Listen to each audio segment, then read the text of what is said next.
Hello and welcome to this week's vlog.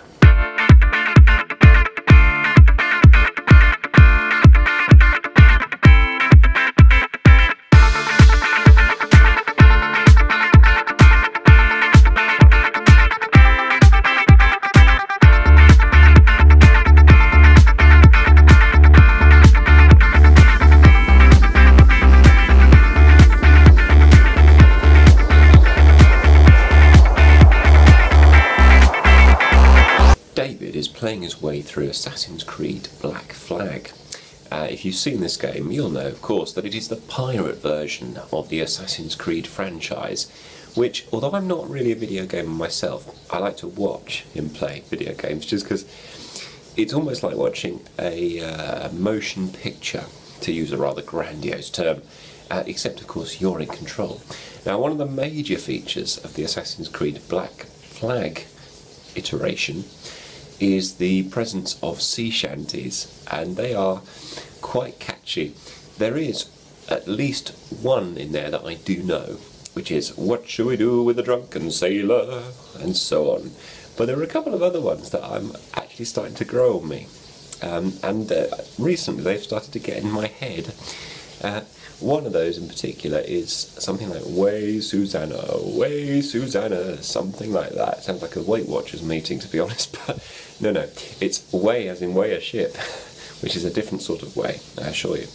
And it usually happens when the bow at the bow of the ship even is being tossed up by some great rogue wave that just happened to have come out of nowhere. So all this music has me thinking, I'm a bit of a science fiction fan, as I don't know, you might have noticed. And one of the things that, of course, science fiction is quite well known for is producing TV shows and films with very memorable theme tunes. So this is my top 5 favourite science fiction themes ever. And it might surprise you to discover that the one I talk about the most is actually not where you'd think it might be.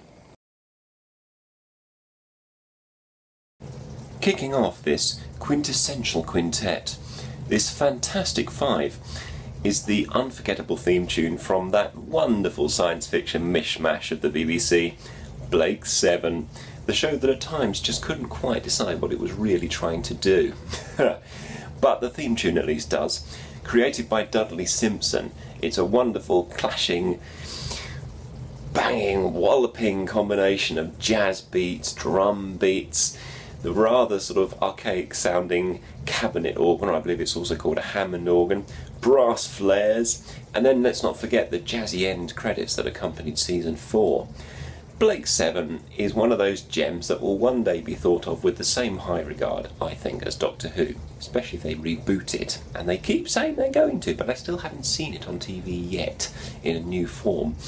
Anyway, if they do, I hope that they don't change everything, because the theme, in this case, is one of the most distinctive and memorable of all of the BBC's sci-fi shows. In at number 4 is the unforgettable theme tune from Lex, that weird sci-fi programme about a living spaceship that destroyed planets with its eyes and looked like a massive great big insect. And there was lots of other stuff that was weird about it as well, although that did make it oddly watchable.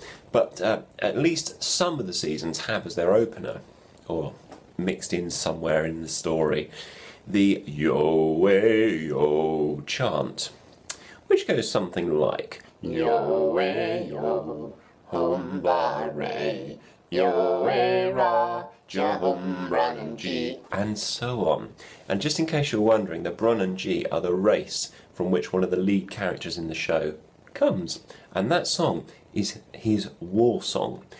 And when you hear it with 3 deep male voices singing much better than I can, accompanied by a space shot of ships flying away from a planet, it does make a refreshing change to the big orchestral numbers that you sometimes get. At number 3, burn the land and boil the sea, but you can't take the sky from me. Those are the lyrics of the theme from Firefly, a rather sadly short-lived show created by Joss Whedon, the guy who created Buffy the Vampire Slayer, about a group of, effectively, space cowboys, led by Nathan Fillion, and a wonderful cast, really. And the opening theme is a gentle ballad, called the Ballad of Serenity, Serenity being the ship that they're flying around in, which happens to be a Firefly-class ship, hence the title of the show.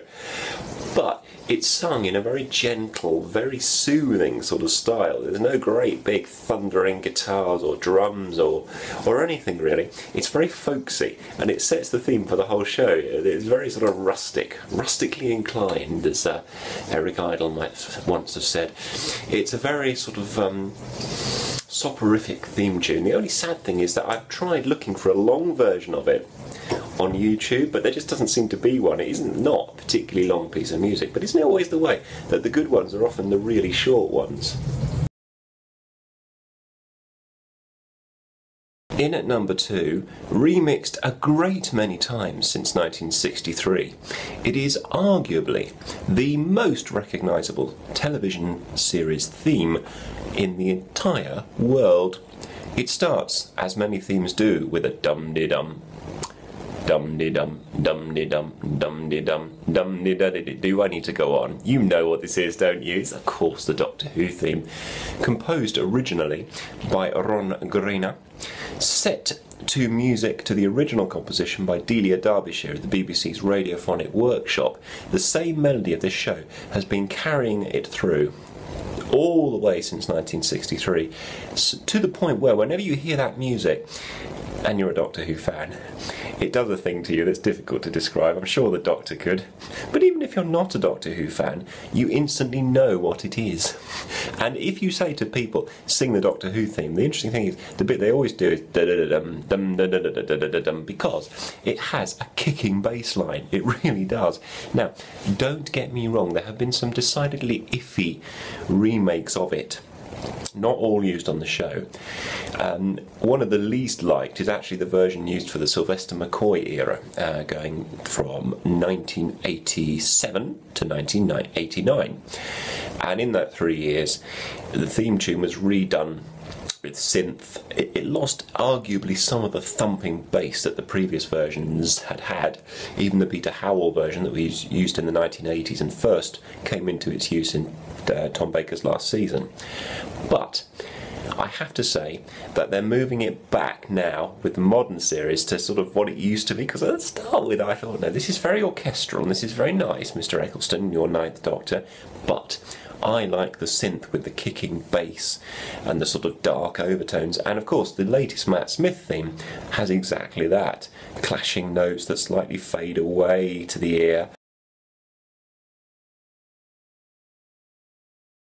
Taking the number 1 spot for me is a theme that completely embodies the spirit of the show to which it belongs, and that is the Star Trek Deep Space Nine title theme, composed by Dennis McCarthy, the guy who did the end theme from Star Trek Enterprise, which is also one of Star Trek's best ever themes in my opinion. The Deep Space Nine theme has, especially in the first incarnation of it, before they started adding brass and sort of extra notes to it at various places along the way, it has a real sense of the loneliness. Now bear in mind that Deep Space Nine, in story terms, is on the edge of known space, surrounded by like empty millions of miles of vastness.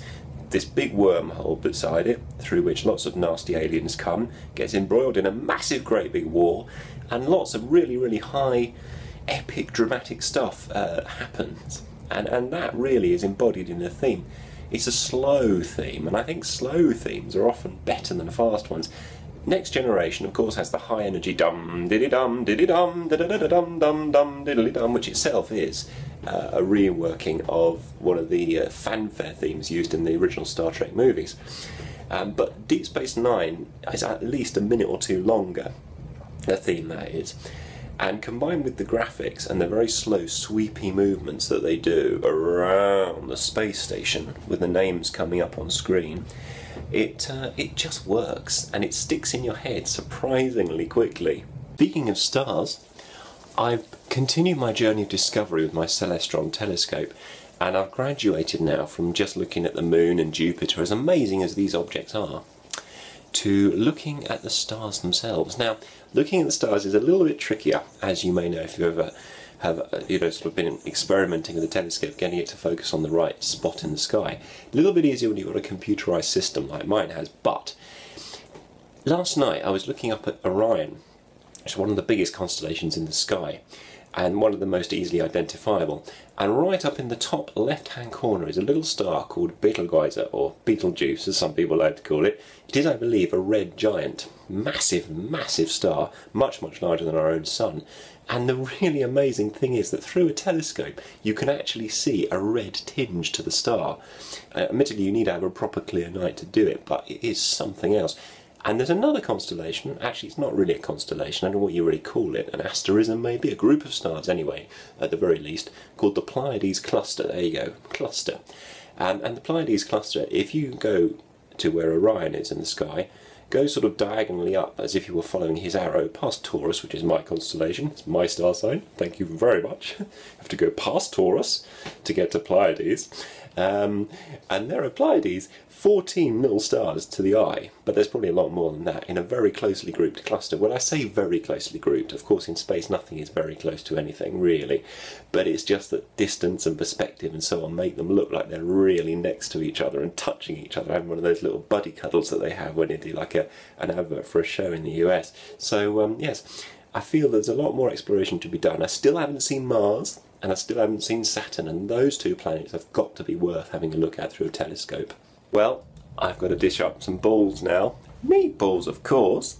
So that signals the end of another vlog, I'm afraid. But we will see you again in a week's time, so do have a fantastic week, won't you? And until then, ta-ra!